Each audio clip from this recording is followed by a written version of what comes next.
इसवी सन 1193 बिहारमधील नालंदा विद्यापीठावर बख्तियार खिलजीने हल्ला केला आणि एका अंधाऱ्या दगडी खोलीत हजारो वर्षांचा वारसा जळू लागला. हे नुकसान कल्पनेच्या पलीकडचे होते. या ऐतिहासिक लाल विटांच्या वास्तूत सलग 3 महिने आग धगधगत होती. तब्बल 90 लाख हस्तलिखिते, ज्यात गणित, खगोलशास्त्र आणि तत्त्वज्ञानाचा अमूल्य ठेवा होता, तो कायमचा राख झाला. पण एक मोठा प्रश्न उभा राहतो. ज्यात ज्ञानाचे इतके मोठे महासागर एका रात्रीत जाळून खाक झाले, तर आज आपण वाचतो तो मानवी इतिहास आणि आपला प्राचीन वारसा इथवर पोहोचलाच कसा? इतिहासाच्या पानांवर झालेल्या या विध्वंसाला आधुनिक जगाने दिलेले उत्तर म्हणजे जागतिक पुस्तक दिन. ज्ञानाचे रक्षण करण्यासाठी 1995 मध्ये पॅरिसच्या याच युनेस्को मुख्यालयातून 23 एप्रिल हा दिवस जगभरात पुस्तक दिन म्हणून घोषित करण्यात आला. 23 एप्रिलच का? यामागे एक अत्यंत विलक्षण साहित्यिक योगायोग आहे. 1616 साली याच दिवशी विल्यम शेक्सपियर, मिगेल डी सर्वांतेस आणि इन्का गार्सिला सोटिलावेगा या साहित्यातल्या 3 महान दिग्गजांनी जगाचा निरोप घेतला. ही परंपरा स्पेनमधील कॅटलोनिया प्रांतातून सुरू झाली, जिथे या दिवशी प्रिय व्यक्तीला पुस्तक आणि गुलाब भेट दिला जातो. व्लादिमीर नाबोकोव्ह यांच्यासारख्या जागतिक दर्जाच्या रशियन अमेरिकन लेखकाचा जन्मही याच तारखेचा. त्यामुळे हा दिवस केवळ एका भाषेचा किंवा देशाचा राहिला नाही. ही जागतिक वाचन संस्कृती मानवी इतिहासाला पुसून टाकण्याच्या प्रत्येक प्रयत्नाविरुद्ध उभी असलेली एक जिवंत आणि सामूहिक ढाळ आहे. आधुनिक कागद आणि छपाई यंत्रांचा शोध लागण्यापूर्वी मानवाने आपले विचार कसे जतन केले असतील? प्राचीन भारतात यासाठी निसर्गाचाच एका प्रगत तंत्रज्ञानासारखा वापर केला गेला. हे ताडपत्र आणि त्यावर लिहिण्यासाठी वापरली जाणारी लोखंडी सुई पहा. भारताच्या उष्ण आणि दमट हवामानात कागदाऐवजी ताडाच्या पानांचा हा तांत्रिक वापर अत्यंत प्रभावी ठरला. या पानांचे प्रामुख्याने ताला आणि श्रीताला असे 2 प्रकार होते. ताला आकाराने लहान आणि जाड, तर श्रीताला अधिक लवचिक आणि मोठे असायचे. या श्रीतालाची टिकून राहण्याची क्षमता थक्क करणारी होती, तब्बल 600 वर्षे. ही पाने नुसती तोडून वापरली जात नव्हती, ती पाण्यात किंवा दुधात उकळली जात.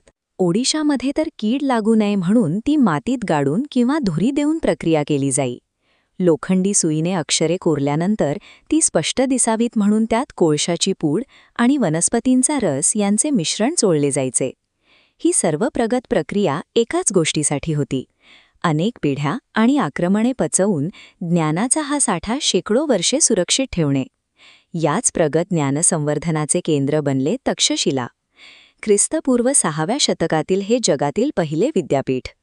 या प्राचीन दगडांच्या पायावर आजच्या ज्ञानविज्ञानाचा मोठा डोलारा उभा आहे. तक्षशिलेचे वैशिष्ट्य म्हणजे ते एका इमारतीत एकवटलेले नव्हते, ते विकेंद्रित होते. तिथे ऋषीमुनींच्या स्वतंत्र आश्रमांमध्ये शिक्षण चालत असे. पाणिनीचे संस्कृत व्याकरण आणि चरकांचा आयुर्वेद याच विकेंद्रित व्यवस्थेतून निर्माण झाला. जेव्हा नालंदासारख्या मध्यवर्ती ग्रंथालयांवर हल्ले झाले, तेव्हा तक्षशिलेच्या या विकेंद्रित आश्रमातून आधीच विखुरलेल्या हस्तलिखितांच्या हजारो प्रतींमुळे हे ज्ञान सुरक्षित राहिले. कौटिल्याचे अर्थशास्त्र आणि मॅकियावेलीचे द प्रिन्स ही पुस्तके केवळ माहिती साठवण्यासाठी नव्हती, तर ती सत्ता मिळवण्याचे आणि ती राबवण्याचे अत्यंत प्रभावी मॅन्युअल ठरली. या दोन्ही ग्रंथांची तुलना रंजक आहे. अर्थशास्त्र प्रजेच्या कल्याणात आणि राजधर्मात राजाचे हित पाहते, तर मॅकियावेलीचा द प्रिन्स कोणत्याही मार्गाने सत्ता मिळवण्यावर आणि ती टिकवण्यावर भर देतो.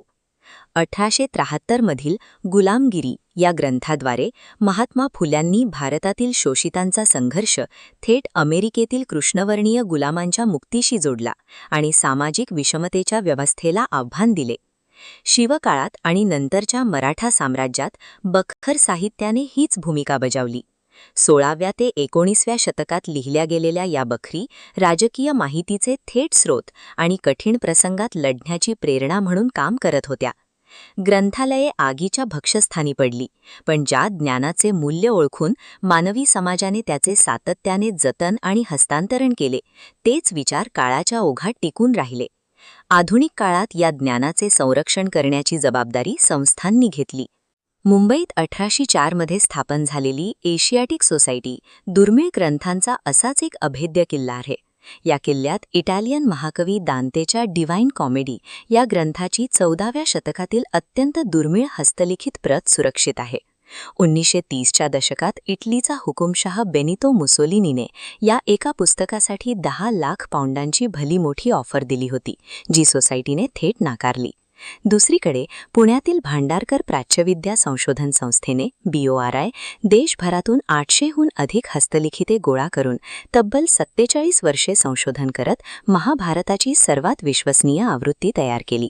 या संस्थांना हे पक्के ठाऊक आहे की कोणत्याही मूळ ग्रंथाची किंमत पैशात मोजता येत नाही, ती एका अखंड सांस्कृतिक अस्मितेची ओळख असते. याच प्राचीन हस्तलिखितांच्या परंपरेचा सर्वात महान आणि आधुनिक आविष्कार म्हणजे आपले भारतीय संविधान. जगातील हे सर्वात मोठे संविधान टंकलिखित नसून प्रेम बिहारी नारायण रायजादा यांनी ते पूर्णपणे स्वतःच्या हाताने इटॅलिक शैलीत लिहिले आहे. संविधानाच्या प्रत्येक पानावर शांतिनिकेतनचे चित्रकार नंदलाल बोस यांनी भारताच्या 5000 वर्षांच्या इतिहासाची चित्रे रेखाटली आहेत. सिंधू संस्कृतीपासून ते महात्मा गांधींच्या या दांडी मोर्चापर्यंतचा प्रवास थेट कायद्याच्या पुस्तकात गुंफला आहे. अगदी नेताजी सुभाषचंद्र बोस आणि त्यांच्या आझाद हिंद फौजेच्या बलिदानालाही संविधानाच्या पानांवर कायमचा सन्मान मिळाला आहे. आज हेलियमच्या पेटीत सुरक्षित असलेले हे संविधान आपल्या प्राचीन वारशाचा आणि आधुनिक लोकशाहीचा एक अद्वितीय संगम आहे. आजच्या डिजिटल युगात ई-बुक्स किंवा ऑडिओ बुक्स कितीही वाढले असले तरी जुन्या ग्रंथांच्या पानांचा तो स्पर्श आणि तो सुगंध आपल्याला थेट आपल्या भूतकाळाशी जोडतो. तंत्रज्ञान तो अनुभव देऊ शकत नाही. जागतिक पुस्तक दिनाच्या निमित्ताने आपण स्वतःला विचारले पाहिजे की आपण पुढच्या पिढीला काय वारसा देणार आहोत. वाचन संस्कृती वाढवणे ही आपली सर्वांची जबाबदारी आहे. आज जागतिक पुस्तक दिन आहे, त्यानिमित्त सर्वांना शुभेच्छा देऊन ही सर्व माहिती अमित कुमार शिंगणे यांच्या सखोल संशोधनावर आधारित आहे. अशाच नवनवीन माहितीसाठी आमच्या इतिहासावर बोलू काही या YouTube चॅनलला लाईक, शेअर आणि सबस्क्राईब करायला विसरू नका.